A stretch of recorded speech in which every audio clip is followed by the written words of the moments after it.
কবর বা আলমে বারজাখ এই জীবনের মধ্য দিয়ে পরকালে হাসরের ময়দানে উঠতে হবে। তাহলে একটা হচ্ছে ইহকাল, আরেকটা হচ্ছে আলমে বারজাখ, এর পরেরটা হচ্ছে পরকাল বা আখিরাত।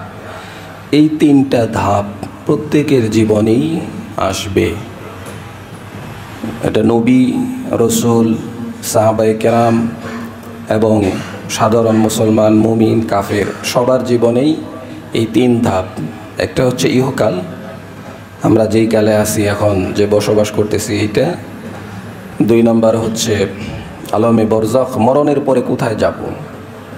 মরণের পরেই তো জান্নাত জাহান্নাম না, মরণের পরে যে কবর আছে, এবং কবর, কেউ আগুনে পুড়ে মারা গেল তার কবর কোনটা, কেউ পানিতে পড়ে মারা গেল তার কবর কোনটা, কেউ বিমান দুর্ঘটনায় বিধ্বস্ত হয়ে আগুনে পুড়ে ছাই হয়ে গেল তার কবর কোনটা, কেউ পানিতে পড়ে মাছের পেটে চলে গেল, ছিন্ন ভিন্ন হয়ে গেল, তার কবর কোনটা।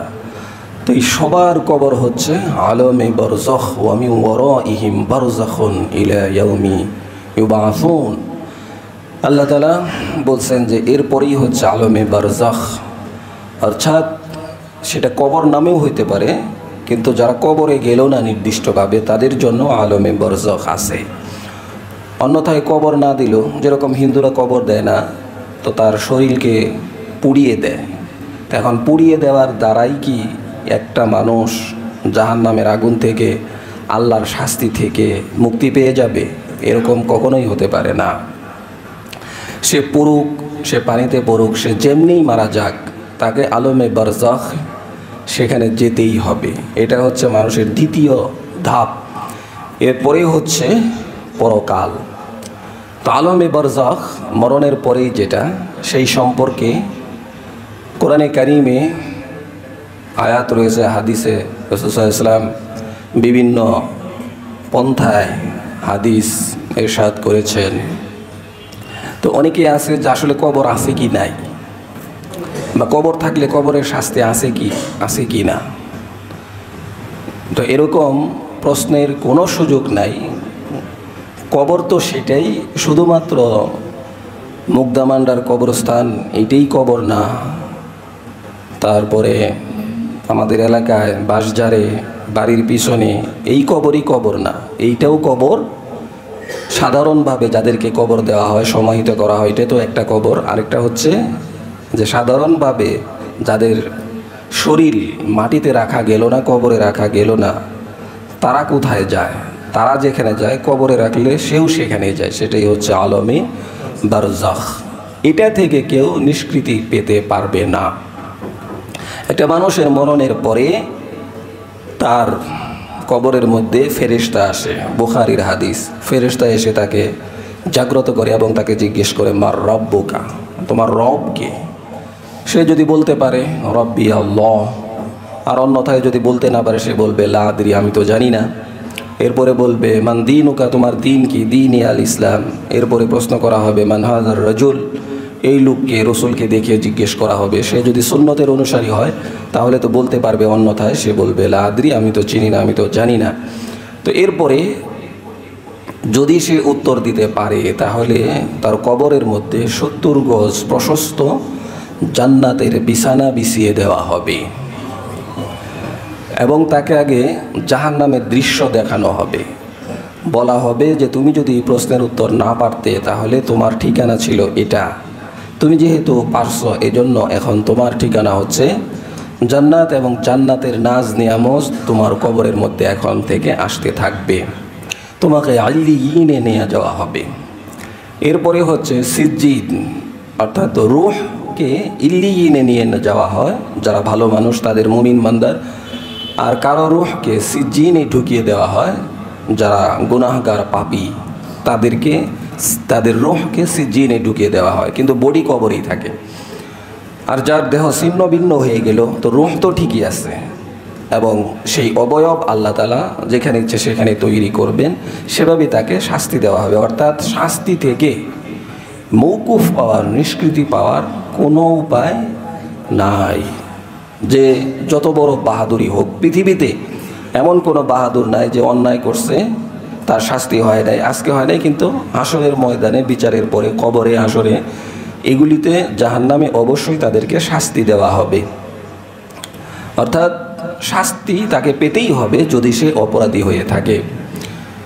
তো ইল্লিয়িন এবং সিজ্জিদ যেটা কোরআনের মধ্যে আসছে, তো এই কবরের সাথে তার সংযোগ হয়ে যায়। যখন সে প্রশ্নের উত্তর দিতে পারবে তো তার লাইন হয়ে যাবে ইল্লিয়িনের সাথে জান্নাতের নাজ নিয়ামত তার কবরের মধ্যে বিছিয়ে দেওয়া হবে। আর যেহেতু সে যদি না পারে প্রশ্নের উত্তর, লাদ্রি বলতে থাকে, আমি তো জানি না, আমি তো জানি না, তাহলে সেই ক্ষেত্রে তাকে জান্নাত আগে দেখানো হবে যে তুমি যদি পারতা তাহলে তোমাকে জান্নাতে ঢোকানো হইতো। আগে আফসোস, আরে আমি তো এত বড় একটা সুযোগ হারাইলাম। এরপরে জাহান্নামের কঠিন শাস্তি তার কবরের মধ্যে থেকে লাইন করে দেওয়া হবে। জাহান্নামের শাস্তি সে কবরে শুয়ে শুয়েই পেতে থাকবে, সাপ বিচ্ছুর কামড়। তো এগুলি আমরা শুনছি যে কবর প্রত্যেক দিন বলতে থাকে আনা বাইতুত তুরাব, আমি হচ্ছি মাটির ঘর, আমি হচ্ছি সাপের ঘর, আমি হচ্ছি পোকামাকড়ের ঘর। তো আমার কাছে আসতে হলে প্রস্তুতি নিয়েই তারপরে আসবে। তো কবরের আযাব এটা সত্য। এখন কবরকে আপনি ডাইভার্ট করতে পারেন আলমে বারজাখ দিয়ে, অর্থাৎ কবর হচ্ছে তাদের জন্য যাদেরকে সাধারণভাবে সমাহিত করা হয়, কবরের মধ্যে রাখা হয়।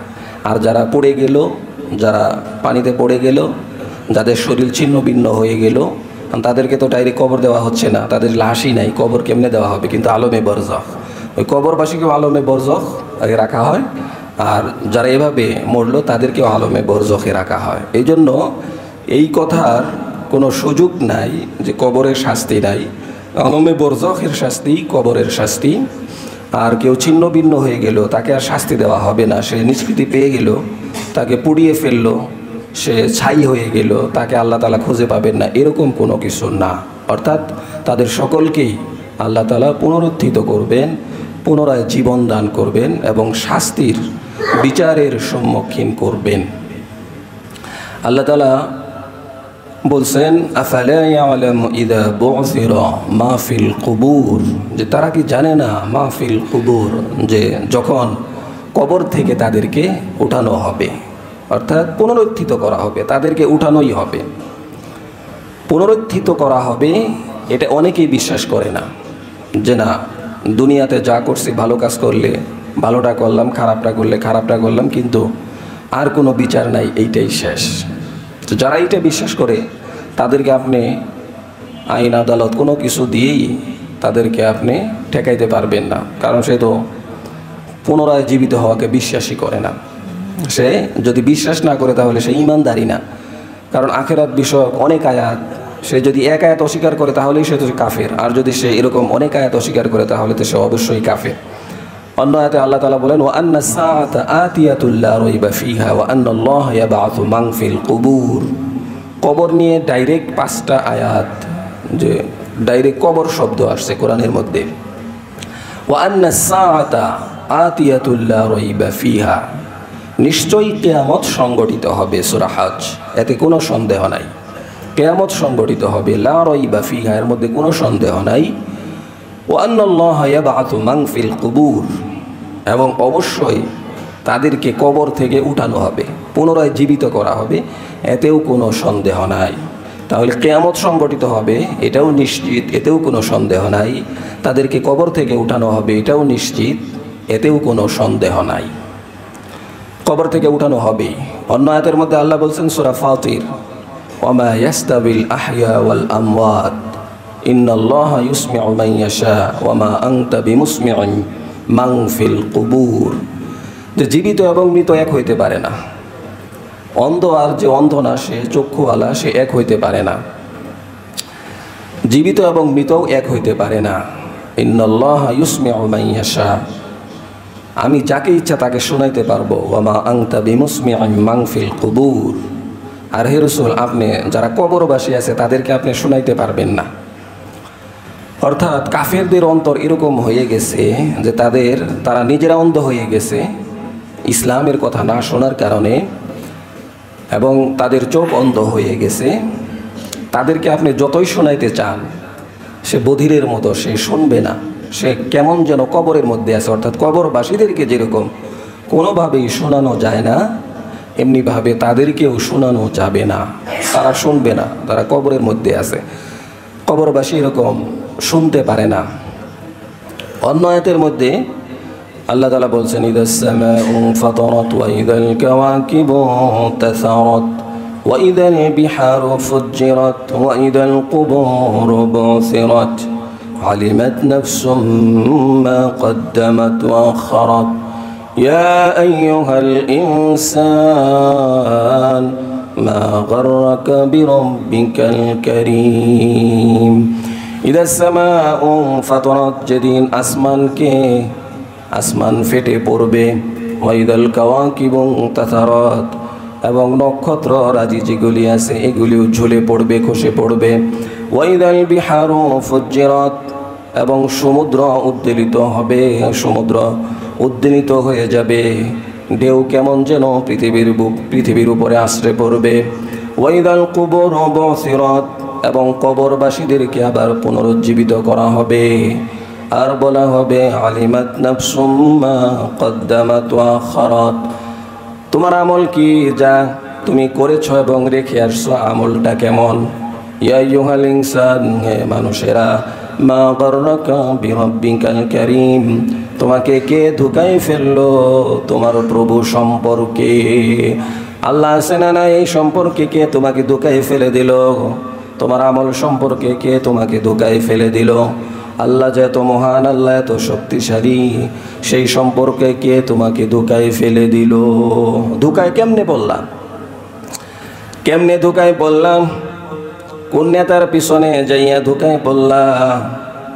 কোন প্রোগ্রাম দেখে ধোঁকায় ফেললা? কার পিছনে গিয়ে ধোঁকায় পড়লা? কেমনে ধোঁকায় ফেললো তোমাকে? এভাবে আল্লাহ তাআলা তাদেরকে জিজ্ঞেস করবেন।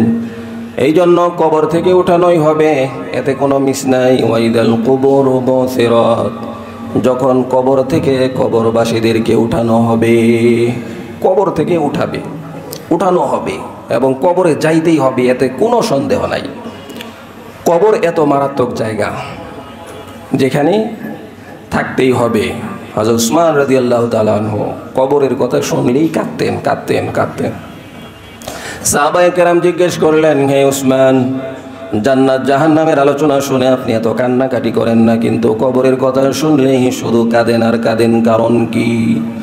উসমান রাদিয়াল্লাহু তাআলা আনহু বললেন, কবর হলো পরকালের প্রথম ঘাঁটি।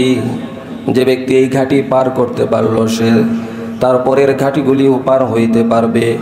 এটা যেহেতু প্রথম ঘাঁটি, এই জন্য আমি এই ঘাঁটিকে বেশি ভয় পাই, এজন্য আমি উসমান বেশি কাঁদি। কবরকে স্মরণ করে উসমান রাদিয়াল্লাহু তাআলা আনহু কাঁদেন। উসমান রাদিয়াল্লাহু তাআলা আনহুকে, যিনি নবীজির দুই মেয়ের জামাই ছিলেন, জিন্নুরাইন যাকে বলা হয়, দুই নূরের অধিকারী, যিনি আসহাবে সুফার সাহাবীদের অন্তর্ভুক্ত ছিলেন, যিনি 10 জন জান্নাতি সাহাবীর অন্তর্ভুক্ত ছিলেন, তিনি যদি কবরের কথা শুনে কাঁদেন, আমাদের তো জান্নাতের কোনো সার্টিফিকেটও নাই, জান্নাতে যাব এরকম কোনো নিশ্চয়তাও পাই নাই, তাহলে প্রত্যেক দিন কবরকে স্মরণ করে কেমন কান্নাকাটি করা দরকার। আর কবরের কথা আমরা স্মরণ করি, কবরের কথা স্মরণ করি না। ভাই চলেন, গুলশানে একটা ফ্ল্যাট কিনছি, চলেন দেখে আসবেন। অমুক জায়গায় বাড়ি কিনছি, চলেন দেখে আসবেন। অমুক জায়গায় বিজনেস শুরু করছি, চলেন দেখে আসবেন। কিন্তু আমার জায়গাতে 3.5 হাত, যেখানে আমার কবর হবে, যেখানে আমাকে অনন্তকাল থাকতে হবে, সেই জায়গা কয়দিন কয়জনকে দেখাইছি? এরকম নাই যে আমার এখানেই কবর, আমাকে এখানে শুইতে হবে। এক আল্লাহর ওলি প্রত্যেক দিন 20 বার কবরের কাছে যাইতেন, নিজের ঘরের মধ্যে কবর খনন করে রাখছেন। সকালে কবরে যান, কিছুক্ষণ থাকেন, আবার সেখান থেকে উঠে পড়েন, আবার কিছুক্ষণ পরে যান, আবার সেখান থেকে উঠে পড়েন। যে ব্যক্তি এরকম করবে, তার দ্বারা সারাদিনে কবিরা গুনাহ তো দূরের কথা, সগীরা গুনাহ হওয়ারও সম্ভাবনা নাই। হবে? সুদ নিতে পারবে, ঘুষ খাইতে পারবে, মানুষকে হত্যা করতে পারবে, দুর্নীতি করতে পারবে না। কারণ কবর আমার সামনে, এখানে আমাকে যাইতে হবে, এখানে আমাকে শুইতে হবে। এই কথা যে স্মরণ করবে সে কখনোই কোনো গুনাহ করতে পারে না। এই জন্য সারাক্ষণ কবরের কথা। উসমান রাদিয়াল্লাহু তাআলা আনহু বলছেন, জান্নাতি সাহাবী হইয়াও তিনি কবরকে কি পরিমাণ ভয় পান। আমাদেরকেও সেই কবরের মধ্যে যাইতে হবে নাকি যাইতে হবে না? কুল্লু নাফসিন যায়িকাতুল মাউত, প্রত্যেক প্রাণীকেই মৃত্যুর স্বাদ আস্বাদন করতে হবে।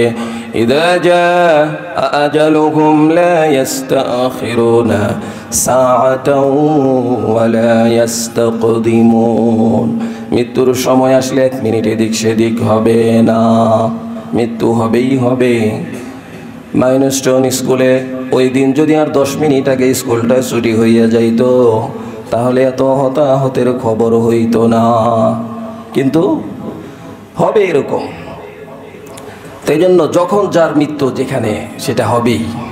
তার মানে কেউ কাউকে হত্যা করলে তার দোষ নাই এটা আবার না, তার মৃত্যু হইতো, কিন্তু তুমি কেন কারণ হইলে এই জন্য তাকে শায়েস্তা করা হবে, ওইটা আলাদা বিষয়। তো মৃত্যু যার যেখানে সেখানে তার মৃত্যু হবেই হবে। এই জন্য মৃত্যু থেকে পার পাওয়ার কোনো উপায় নাই। মৃত্যুর ফেরেশতাকে টাকা পয়সাও দেওয়া যাবে না, ক্ষমতার দাপটও দেখানো যাবে না। আমাদের থেকে অনেক বড় ক্ষমতাশালী যারা ছিল তারা মৃত্যুর ফেরেশতার হাত থেকে রেহাই পাইছে, আজরাইলের হাত থেকে রেহাই পাইছে? পায় নাই। 600 বছর ক্ষমতায় থাকার পরে ফেরাউন এইবার পানিতে চুইবা যখন মরতাছে কইছে আমিও ঈমান আনলাম, আমারে মাফ করো, কিন্তু আজরাইল বলছে না, এইবার আর তোমাকে মাফ করা হবে না। জিব্রাইল তার মুখের মধ্যে কাদা ঢুকাইয়া দিছে যে তোমার ঈমানও গ্রহণ করা হবে না, তোমাকে আর ক্ষমাও করা হবে না, মরতেই হবে। আপনি যেখানেই যান না কেন, যেখানেই থাকেন না কেন, মরতেই হবে এবং কবরের জীবন ভোগ করতেই হবে। কবরে যাইতে না চাইলে নিজেকে পুড়িয়ে ছাই করে ফেললেও কবরে যাইতে হবে, অর্থাৎ আলমে বারজাখ যে যা সেটাই হচ্ছে কবর, সেখানে যাইতেই হবে। কোনো উপায় নাই, মাফ নাই, এরকম কেউ নাই যে সে কবরের আযাব থেকে সে নিষ্কৃতি পাইতে পারে। একটা মানুষ যখন মারা যায় তার সাথে 3 বন্ধু চলতে থাকে। 3 বন্ধু, এক বন্ধু হইল তার আত্মীয় স্বজন। মানুষ মারা যাওয়ার পরে আত্মীয় স্বজন কিছুক্ষণ কান্নাকাটি করে, হায় হতাশ করে কান্নাকাটি করার পরে তাকে কবরে নিয়ে যায়। কবরে নিয়ে যাওয়ার পরে তাকে বিসমিল্লাহি ওয়া আলা মিল্লাতি রাসূলিল্লাহ বলে লাফ দিয়ে উঠে পড়ে কবর থেকে উঠে যায়। কাউকে যদি বলা হয় আপনাকে এত ভালোবাসতো, আপনার কথা এত বলতো, ভাইটা আপনি একদিন কবরে থাকেন, এর পরের দিন আমি থাকবো, এর পরের দিন আরেকজন থাকবে, হবে? থাকবে কবরে কেউ একজন থাকবে। স্ত্রীকে এত ভালোবাসতাম, বাড়িটা পর্যন্ত লিখে দিলাম, স্ত্রী থাকবে? স্ত্রীও থাকবে না। বড় ছেলে থাকবে না, বড় ছেলেও থাকবে না। অমুক বন্ধু সেও থাকবে না, তমুক বন্ধু সেও থাকবে না। বরং আমি মারা যাওয়ার পরে আমার বাড়িতে আমার লাশের খাটটা পর্যন্ত উঠানো হবে না। এরকম আমরা অনেক দেখছি। বৃষ্টি আসছে, লাশ রাস্তার মধ্যেই পড়ে আছে, লাশটা রাইখা সবাই যার যার জায়গায় বৃষ্টিতে যাতে না ভিজে এমন জায়গায় দাঁড়িয়ে গেছে, অর্থাৎ লাশের পাশে কেউ থাকবে না। আমার নাম থাকবে না, নাম হবে লাশ।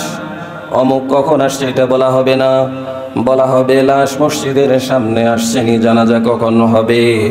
লাশকে উঠাও, লাশকে ধরো, লাশকে গোসল করাও, লাশকে নিয়ে চলো কবরের দিকে চলো।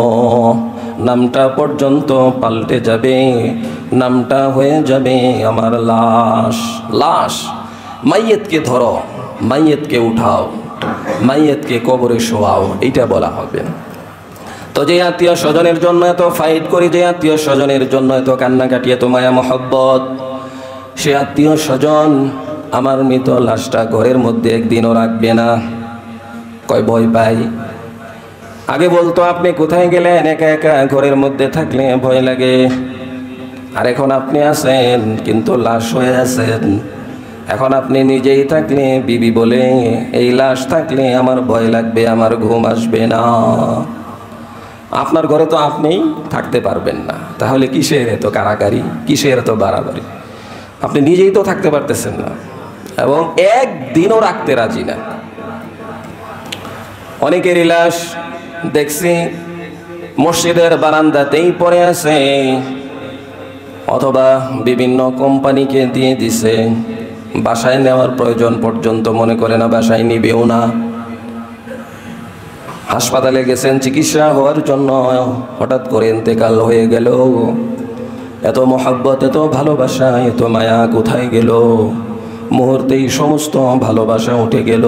সেই লাশটা 3 তলায় 2 তলায় নিজের ঘরে পর্যন্ত নেওয়া হবে না, বারান্দা থেকেই, হাসপাতাল থেকে আপনার লাশ কবরে চলে যাবে। কাদের জন্য এত কিছু? আল্লাহ কুমুত্তাকাসুর হাত্তা যুরতুমুল মাকাবির। আল্লাহ তাআলা বলছেন আল্লাহকু, তোমাদেরকে কে ভুলিয়ে দিল?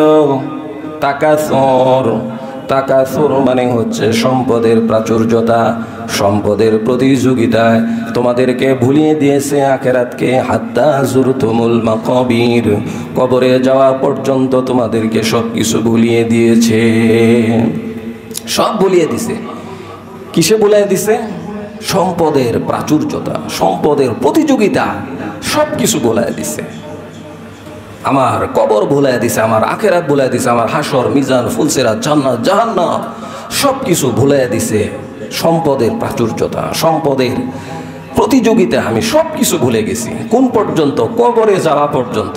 হাত্তা যুরতুমুল মাকাবির কাল্লা সাউফা তা'লামুন। কখনোই তোমরা এমন করতে না যদি কবর সম্পর্কে জানতে, আখিরাত সম্পর্কে জানতে, জান্নাত জাহান্নাম সম্পর্কে জানতে, তাহলে কখনো এরকম করতে না। সুম্মা কাল্লা সাউফা তা'লামুন। আবার আল্লাহ তাআলা গুরুত্ব দেওয়ার জন্য বলতেছেন অতঃপর তোমরা কখনো এমন করতে না যদি আসলেই তোমরা জানতে। কবর কেমন হবে, আসর কেমন হবে, এটা যদি প্রকৃত পক্ষেই তোমরা জানতে, আখিরাত কেমন হবে, তাহলে কখনোই এমনটা করতে না, সম্পদের প্রতিযোগিতায় পড়ে যেতে না। এই জন্য সুম্মা লাতুসআলুন্না ইয়াওমাইযিন আনিন নাঈম, এবং তোমাদেরকে জিজ্ঞেস করা হবে তোমাদের নিয়ামত রাজি সম্পর্কে। আল্লাকুমুত তাকাসুর হাত্তা যুরতুমুল মাকাবির কাল্লা সাউফা তা'লামুন সুম্মা কাল্লা সাউফা তা'লামুন কাল্লা লাউ তা'লামুনা ইলমাল ইয়াকিন লাতারাবুন্নাল জাহিম। অবশ্যই তাদেরকে জাহিম দেখানো হবে, জাহান্নাম দেখানো হবে। সুম্মা লাতুসআলুন্না ইয়াওমাইযিন আনিন নাঈম, এবং তাদেরকে নিয়ামত সম্পর্কে জিজ্ঞেস করা হবে। এই যে একটা পরিস্থিতি, এটা সম্পর্কে তোমাদেরকে কে ভুলিয়ে দিল? আল্লাহ বলেন সম্পদের প্রাচুর্যতা, সম্পদের প্রতিযোগিতায় তোমরা সব কিছু ভুলে গেছো। ভুলে গেলেই হবে না, অবশ্যই তোমাদেরকে বিচারের সম্মুখীন হতে হবে। অন্য হাদিসের মধ্যে আসছে আদম সন্তান যতক্ষণ পর্যন্ত তাদের মুখের মধ্যে মাটি না পড়বে ততক্ষণ পর্যন্ত তাদের আশা শেষ হবে না। এইটা আছে তো ওইটা, ওইটা আছে তো ওইটা, ওইটা আছে তো আরেকটা, আরেকটা আছে তো আরেকটা, আরেকটা আছে তো আরেকটা, এরকম করতে করতে করতে করতে কারো অভাব শেষ হয় না। যে হাজারো কোটিপতি সেও অভাবী, যে রিক্সাওয়ালা সেও অভাবী, যে 10,000 টাকার মালিক সেও অভাবী, যে 1 লাখ টাকার মালিক সেও অভাবী, যে 1 লক্ষ টাকার মালিক সেও অভাবী, যে 1 কোটি টাকার মালিক সেও অভাবী, যে 1000 কোটি টাকার মালিক সেও অভাবী, যে হাজার হাজার কোটি টাকার মালিক সে আরো বড় অভাবী। তার কাছে গেলে তার বয়ান শুনলে মনে হয় আমার যা আছে রিক্সা ভাড়া তারে দিয়ে দেই, কারণ সে যে অভাবে আছে। অমুক ব্যাংকে এত টাকা লোন, তমুক ব্যাংকে এত টাকা লোন, খাবার পর্যন্ত এখন পাইতেছে না। তো মনে হয় যে গরিব তার কাছে গেছে গরিবের হালত জানানোর জন্য, মনে হয় আমারটাই তার কাছে দিয়ে কোনো রকম তার কাছ থেকে চলে আসি, এরকম একটা অবস্থা। কেন? আল্লাহকুমুত তাকাসুর, সম্পদের প্রতিযোগিতা, প্রাচুর্যতা তাকে সব কিছু ভোলায়া দিছে, সে সব ভুলে গেছে। কবর টবর ভুলে গেছে, এখন সে কিছুই বুঝতেছে না, সে শুধু দুনিয়া দুনিয়া। কখন সে এর থেকে নিবৃত্ত হবে? যখন তার মুখের উপরে মাটি পড়বে, তখন সে শান্ত হবে, এর আগে সে শান্ত হবে না। এজন্য আসলে আল গিনা গিনান নাফস, মনের ধনী হচ্ছে আসল ধনী। অনেক কিছু আছে কিন্তু এটাকে ধনী বলে না, কারণ তার অভাবের শেষ নাই। রিক্সাওয়ালার কাছে যত অভিযোগ শুনবেন, কোটিপতিওয়ালার কাছে এর থেকে আরো বেশি অভিযোগ। কোটিপতিওয়ালার কাছে যত অভিযোগ শুনবেন, 1000 কোটিপতি তার কাছে যান, তার কাছে গেলে আরো বেশি অভিযোগ। তার মানে টাকা যার যত বেশি আছে, অভাবও তার তত বেশি। এজন্য এটা কখনোই শেষ হবে না, এর চাহিদা চলতেই থাকবে, চলতেই থাকবে। এজন্য কবরকে স্মরণ করতে হবে যে আমার শেষ ঠিকানা কোথায়, আমি যাব কোথায়। তো সেই আত্মীয় স্বজনকে এত ভালোবাসি, সেই আত্মীয় স্বজন কেউ আমার কবরের মধ্যে থাকবে না। আচ্ছা, কবরের ভিতরে না থাকলেও তাহলে একদিন করে পাহারা দেখ, আমার কবরের উপরে একজন একজন করে বসে থাক, যার কারণে কোনো হিংস্র প্রাণী আমার কবরের কাছে আসতে না পারে না, এটাও হবে না। মসজিদের রুমাল যাচ্ছে, গত সপ্তাহে 8250 টাকা আসছিল। কবরে তো যাইতেই হবে, কবরের জন্য কিছু সামানা রাখি। মা তাকদ্দামা বিদাম্বিকা ওয়া মা তাআখার, কি নিয়ে আসছো, কি পাঠাইছো, আর কি রেখে আসছো, এটা জিজ্ঞেস করা হবে। তো কবর, এখানে যাইতেই হবে, কবরবাসী হইতেই হবে। তো আমার কোনো আত্মীয়, কোনো হিতাকাঙ্ক্ষী, কোনো ভালোবাসার মানুষ আমার কবর একদিনও থাকবে না। এই যে বৃষ্টি হচ্ছে, সব কিছু হচ্ছে, সেখানেই শুয়ে আছে। আমাদের যাদের বাবা নাই, হয়তো বা 10 বছর 20 বছর 50 বছর আগে মারা গেছে, 50টা বছর কবরে ঘুমাইতেছে। কেমনে ঘুমায়? 50টা বছর ঘুমাইতেছে। যাদের দাদা নাই, দাদারা ঘুমাইতেছে 100 বছর হয়ে গেছে, 80 বছর 50 বছর দাদা ঘুমাইতেছে। দাদার দাদা সে 100-150 বছর ঘুমাইতেছে। এর আগের দাদা তারা 200-300 বছর ঘুমাইতেছে। এর আমার পূর্বপুরুষ, এরা কেউ 300-400, এর পূর্বপুরুষ 500-600, 1000 বছর ঘুমাইতেছে। কেউ তাদের খবর নিচ্ছে না, কেউ এখন মনেও করতেছে না। আমি যদি জিজ্ঞেস করি, অনেকে দাদার নামই বলতে পারবে না, তারপরের দাদা তো অনেক দূরের কথা। বাপের নাম বলতে পারে কিনা, এইটাই সমস্যা। হয়তো বা বলতে পারবে, কিন্তু দাদার নাম অনেকেই বলতে পারবে না, কিন্তু দাদার কথা অনেকেই বলতে পারবে না। আর তারপরের দাদার তো কোনো খবরই নাই। তাহলে আমিও একদিন দাদা হব, আমার ছেলেও একদিন দাদা হবে, আমার নাতিও একদিন দাদা হবে। সেই দিন আমার কোনো খবর থাকবে না, আমাকে কেউ স্মরণ করবে না, আমার কথা কেউ মনে করবে না। আমি মনে করতেছি আমার ছেলেকে এই বিল্ডিং, এই বাড়ি, আমার নাতিকে এই বাড়ি, এই বিল্ডিং দিয়ে যায়, আমার কথা মনে করবে না, তারা আমার কথা মনে করবে না। আমিও যেরকম আমার দাদাদেরকে ভুলে গেছি, তারাও আমাকে ভুলে যাবে, এটাই স্বাভাবিক। এই জন্য কার জন্য এত কিছু? কেন? অন্যায় করে না, অন্যায় করে 1 টাকাও ইনকাম করব না, অন্যায় করে, দুর্নীতি করে, কারো উপরে জুলুম করে 1 টাকাও আমি অর্জন করব না। হালাল পন্থায় যদি সুযোগ হয় সেটা ভিন্ন কথা, কিন্তু হারাম পন্থায় আমি 1 টাকাও রোজগার করব না। কারণ কার জন্য? যে আমার কবরে একদিনও থাকবে না। স্ত্রীকে যায় আজকে জিজ্ঞেস করেন যে এত এত যে বলো, এটা লাগবে সেটা লাগবে, অমুক ফ্ল্যাটের ভাবি এটা কিনছে, তমুক ফ্ল্যাটের ভাবি এটা কিনছে, তো এইগুলি করতে তো টাকা পয়সা লাগে, একটু ডানে বামে তাকাইতে হয়, হারাম ইনকাম করতে হয়। তো হারাম ইনকাম করলে তো কবরে শাস্তি হবে। তুমি যেহেতু ভোগ করবে, তোমার সন্তানরা ভোগ করবে, শাস্তির কিছু ভাগ নিবে কিনা? তো তখন কি বলবে? বলবে যে না, দুনিয়ার ভাগ নিতে রাজি আছে, কিন্তু শাস্তির ভাগ নিতে রাজি নাই। তাহলে কার জন্য করবে? এজন্য কবরে যাইতেই হবে, সেখানে একাই থাকতে হবে। তো আত্মীয় স্বজন কোন পর্যন্ত? আত্মীয় স্বজন আমার কবর পর্যন্ত যাবে, কবরে নামবে, আবার উঠে পড়বে। এরপরে আত্মীয় স্বজনের কাজ শেষ। আর আমি যেই সম্পদ এতভাবে ইনকাম করলাম, সেই সম্পদ আমার কতদিন? সেই সম্পদ দিয়ে হয়তো বা আমার কাফন দাফনের ব্যবস্থা হবে, আর যদি ভাগ্য খারাপ থাকে তাহলে আমার সম্পদ দিয়ে আমার কাফন দাফনেরও ব্যবস্থা হবে না। এমন জায়গায় মারা গেলাম লাশটা নিশ্চিহ্ন হয়ে গেল, অথবা এমন এলাকাতে মারা গেলাম যেখানে কেউ আমাকে চিনলই না। অমুকে লাশ দেখে বলল সমস্যা নাই, কাফন দাফনের ব্যবস্থা আমি করব। অথবা বললে আঞ্জুমান যারা আছে তারা করবে।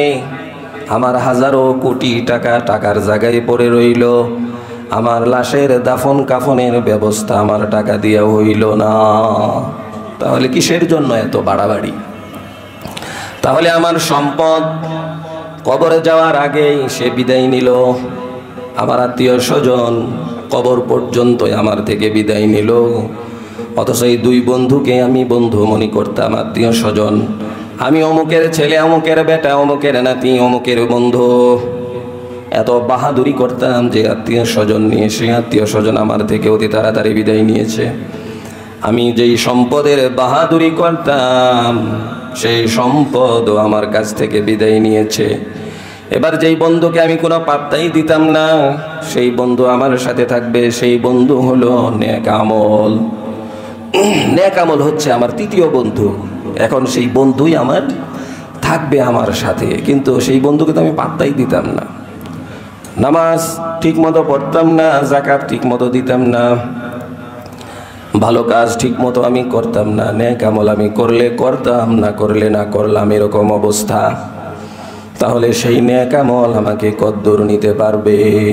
এই জন্য কবর সম্পর্কে হুঁশিয়ার নবীজি বলছেন, আমল যদি ভালো হয় কবরটাই হবে জান্নাতের টুকরা, আমল যদি খারাপ হয় তাহলে কবরটাই হবে জাহান্নামের টুকরা। এই জন্য কবর সম্পর্কে সাবধান। বারা ইবনে আজিব রাদিয়াল্লাহু তাআলা আনহু বলেন, এক সাহাবীর ইন্তেকাল, আমরা সবাই নবীজিকে নিয়ে কবর দেওয়ার জন্য গেলাম। নবীজি এত চিন্তা বিভোর ছিলেন, কোনো দিকে তাকাইতেছিলেন না। একটা কাঠি নিয়ে বারবার মাটির মধ্যে কি যেন আঁকতেছিলেন, অর্থাৎ তিনি এত বেভুর হয়ে গেছেন কবর সম্পর্কে। নবীজিকে জিজ্ঞেস করলাম, ইয়া রাসূলুল্লাহ কি খবর? যে আমি জানি কবরে তার কি হবে, কবরে কেমন আযাব হয়, এটা আমি যেমন জানি, এটা যদি তোমাদের কেউ জানানো যাইতো। পশু পাখি যেমন জানে, মানুষকে যদি এরকম আল্লাহ তাআলা জানাইতেন তাহলে কোনো লাশকেই তোমরা কবরস্থ করতে না। এই জন্য জানানো হয় নাই, অন্যথায় সবাইকে কবরের আযাব সম্পর্কে জানানো হইতো। রাসূল সাল্লাল্লাহু আলাইহি ওয়াসাল্লাম কোথাও যাচ্ছিলেন, দুই কবরে আযাব হচ্ছে। ইস্তানজাহু আনিল বাউলে ফাইন্না আম্মাতা আযাবাল কবরি মিনহুম। নবীজি জিজ্ঞেস করলেন কি কারণে কবরের মধ্যে আযাব হচ্ছে। নবীজিকে জানানো হলো, বলা হলো দুই কারণে তাদের কবরের মধ্যে আযাব হচ্ছে। দুই কারণটা বেশি বড় কারণ না, একটি হচ্ছে আযাব হচ্ছে, আরেকটা হচ্ছে সে নিজের পেশাব থেকে অথবা অন্যান্য প্রাণীর পেশাব থেকে নিজেকে পবিত্র রাখতো না, পাকসাপ রাখতো না, এই জন্য তার কবরের মধ্যে আযাব হচ্ছে। এরকম আসেনি চুগলখোর, একজনের কথা আরেকজনের কাছে লাগায়, তাকে চুগলখোর বলে। এই ধরনের কাজ খুবই খারাপ কাজ এবং তাকে সবাই ভালোবাসে। আপনার সামনে আসলে আপনার গুণগান গাইবে, আপনার শত্রুর কাছে গেলে তার গুণগান গাইবে, আপনার দুর্নাম করবে, আর তার দুর্নাম আপনার কাছে করবে, অর্থাৎ চুগলখড়ি করা। এই চুগলখড়ি করার কারণে তার কবরের মধ্যে আযাব হচ্ছে। আরেকটা হচ্ছে ইস্তানজাহু আনিল বাউলি ফাইন্না আম্মাতা আযাবাল কবরি মিনহুম। কবরের অধিকাংশ আযাব হবে নিজের পাক পবিত্র না থাকলে, নিজের পেশাব থেকে, নিজের নাপাকি থেকে এবং অন্যান্য নাপাকি থেকে পবিত্র না থাকলে তার কবরের মধ্যে আযাব হবে। এই জন্য বাথরুমে গেলে নিজেকে আগে পরিষ্কার পরিচ্ছন্ন করতে হবে। আত্মহুর ও শাতরুল ঈমান, পবিত্রতা হচ্ছে ঈমানের অঙ্গ। আপনি যদি পবিত্র না থাকেন তাহলে ওযু যত ভালো করেই করেন কাজ হবে না, আর ওযু যত ভালো করেই করেন যদি পবিত্র না থাকেন তাহলে যত ভালো করেই নামাজ পড়েন সেই নামাজও আদায় হবে না। এই জন্য পবিত্রতা এক নাম্বার শর্ত। গোসলের প্রয়োজন হইলে গোসল করতে হবে, গোসলের প্রয়োজন না হইলে পাক সাফ হয়ে নিজেকে পবিত্র করে ওযু করতে হবে।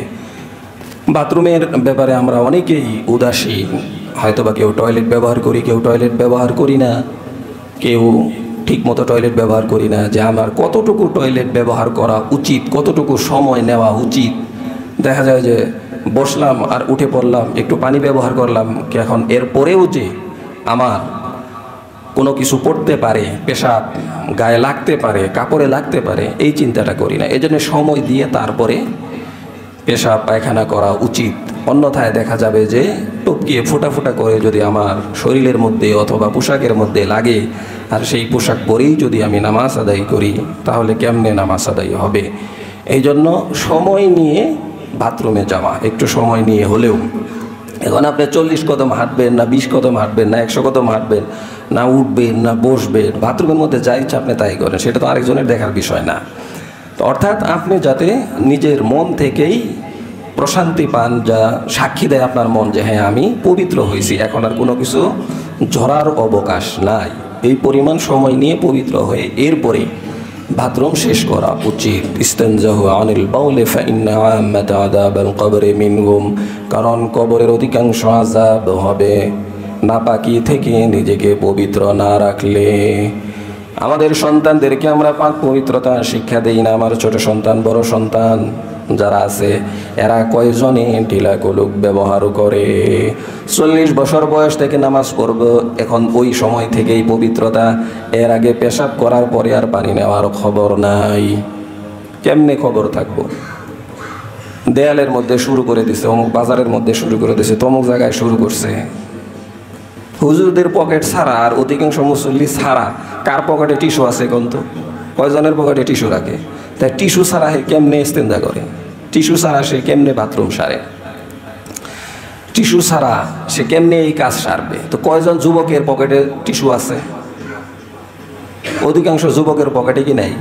টিস্যু নাই। বরং বললে যে নামাজ পড়ো না কেন, বলে যে শরীরটা নাপাক। মুসলমানের শরীর আবার নাপাক থাকে কেমনে? এই জন্য পাক পবিত্রতা এটা আবশ্যক।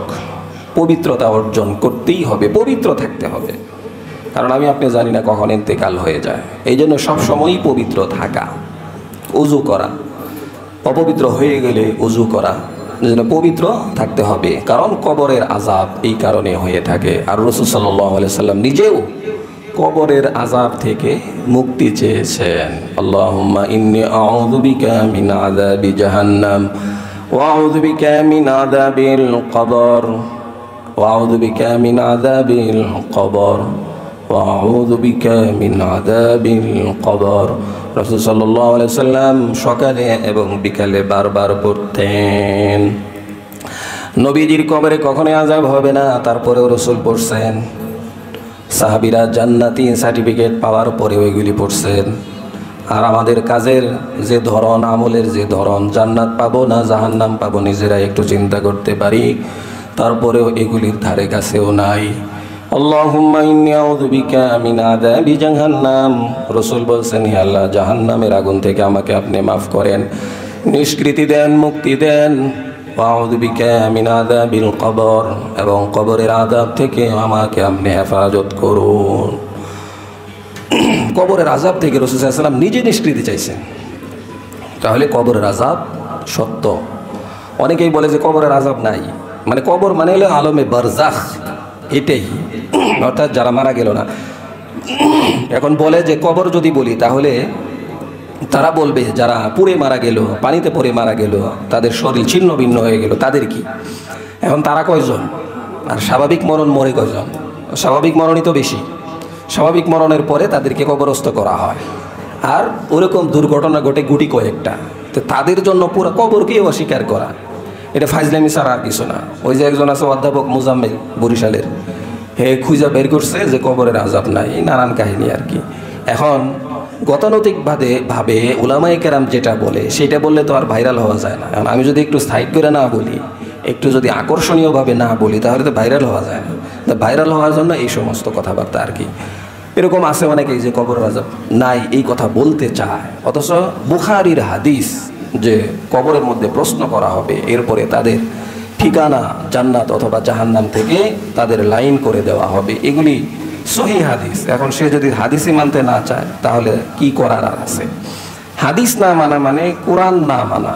কোরআন না মানা মানে আল্লাহ এবং তার রাসূলকে না মানা। আল্লাহ এবং তার রাসূলকে না মানা মানে সে কাফের এবং সে বেঈমান, সে হচ্ছে জাহান্নামী। এই জন্য অবশ্যই আমাদেরকে কবর বিশ্বাস করতে হবে এবং কবরের আযাবকে বিশ্বাস করতে হবে এবং পুনরুত্থিত হওয়া, পুনরায় আল্লাহ জীবন দান করবেন, এটার উপরে বিশ্বাস স্থাপন করতে হবে, আখিরাতের উপরে বিশ্বাস স্থাপন করতে হবে। কবর আছে না নাই? আছে। কবরের জন্য প্রস্তুতি। কবর আমার সামনে আছে, একদমই সামনে, একেবারেই সামনে। 1 ঘন্টারও কারো নিশ্চয়তা দেওয়ার সুযোগ নাই যে হুজুর আজকে আমি মরবই না, এটা নিশ্চিত, এরকম আছে? এরকম নিশ্চিত কোনো কিছুই নাই। মরতেই হবে যে কোনো মুহূর্তে। বাসায় যাইতেও পারি, নাও যাইতে পারি। আজকে 100 টাকার জিনিসেও ওয়ারেন্টি গ্যারেন্টি দেওয়া হয়, কিন্তু মৃত্যুর কোনো কি নাই, গ্যারান্টি নাই। মরবেন এইটার গ্যারান্টি আছে, কিন্তু মরবো না এটার কোনো গ্যারান্টি নাই। তো যেটার গ্যারান্টি নাই সেটা নিয়ে এত গর্ব কিসের? আমার তো গ্যারান্টি নাই। আর মৃত্যুর পরে কবরের আযাব, এটা আল্লাহ তাআলা এইভাবে গোপন রাখছেন।